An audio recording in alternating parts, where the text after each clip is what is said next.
ओम नमः शिवाय। ओम नमः शिवाय। दोस्तों, आप सभी का आपके अपने चैनल में एक बार फिर से बहुत बहुत स्वागत है और आपका बहुत आभार है। प्यार सपोर्ट करने के लिए आपका दिल से बहुत बहुत धन्यवाद।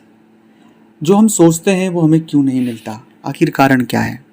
कई बार हमने जो सोचा वो हमें मिला ही नहीं, और बहुत से लोगों के साथ ये परेशानी देखने को मिली है कि वो जो प्लानिंग करते हैं, प्लानिंग के हिसाब से चीज़ें होती तो है, पर जो परिणाम वो सोचते हैं वो उन्हें नहीं मिलता है। मेहनत वो करते हैं, परिणाम का फल और कोई ले जाता है। कई बार हम मेहनत तो सब बहुत कुछ करते हैं, लेकिन परिणाम आने में बहुत देरी हो जाती है, और इतनी देरी हो जाती है कि वो परिणाम हमारे किस काम का होता ही नहीं है। कई बार हमारी धैर्य भी जो है वो जवाब दे देता है, क्योंकि परिणाम आ ही नहीं रहा है, सफलता मिल नहीं रहा है, मिल ही नहीं पा रही है।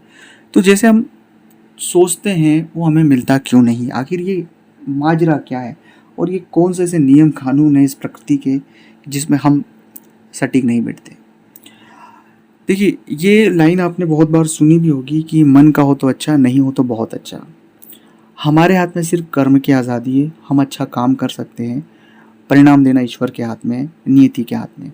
और बस हम कर्म करते वक्त खुद को ईश्वर तुल्य समझ लेते हैं, मतलब खुद को सुप्रियल समझ लेते हैं। ईश्वर तुल्य तो ज़्यादा बोल दिया मैंने, लेकिन हम खुद को बहुत ज़्यादा हाई वो समझ लेते हैं, उच्च श्रेणी में।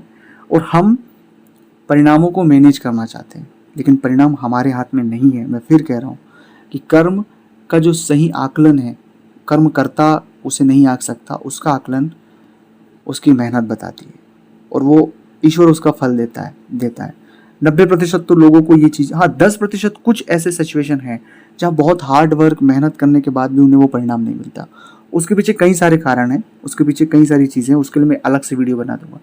पर हमारे जो कर्म हैं, जो हम जो कर रहे हैं, उसका परिणाम हमें जरूर मिलता है, और वो ईश्वर उसका सही न्याय करता है। अब दूसरी इसमें जो एक बात है कि जो सोचते वो तो हमें मिलता ही नहीं है। अब इस सिचुएशन में एक मुख्यतः बात है कि जो चीज़ें हमारे हित में लिखी हुई है, जो हम देखिए, कर्म, मैं कहीं भी इस पूरे चर्चा में कर्म को द्वितीय नहीं रख रहा हूँ, कर्म को पहले रख रहा हूँ। आप ईमानदारी से काम करें, सजगता के साथ काम करें, क्योंकि कर्म करेंगे तभी हमारा भाग्य उदय होगा। बिना कर्म करे भाग्य उदय नहीं होता है। तो जैसे ही हम उस सकारात्मक कर्मों की ओर जाएंगे, तो जो भी हम परिणाम है वो हमें, परिणाम जो सोच रहे उससे भी बड़ी चीज़ें मिलती हैं। कई बार हम जो सोचते हैं वो हमें नहीं मिलता है। पर बहुत बार मैंने बहुत सारे जातकों के साथ ये होता है कि जो सोचा है परिणाम, उससे भी उन्हें बड़ी चीज़ मिली, क्योंकि वो उस मेहनत में इतने लीन थे कि उन्होंने उस मेहनत से बड़ी मेहनत कर दी पूरी ईमानदारी के साथ। तो ये चीज़ आप हमेशा गांठ बांध के रखना। तीसरी बात है ईश्वर का जप। भगवान का जप आपको करना है, परिणाम मिले ना मिले वो सब द्वितीयक है। पहला है ईश्वर का जप करें और अपना कर्म ईमानदारी के साथ करते जाएं। तीसरी और बात है, लोग हमें डाइवर्ट करते हैं, उस डाइवर्शन में हमें नहीं फंसना है। हमें हमारा कर्म करना है, और एक लक्ष्य जो ध्येय है उस पर कार्य करना है। सफलता जरूर मिलेगी और आप जरूर सफल होंगे, मैं आपसे वादा करता हूँ। ओम नमः शिवाय।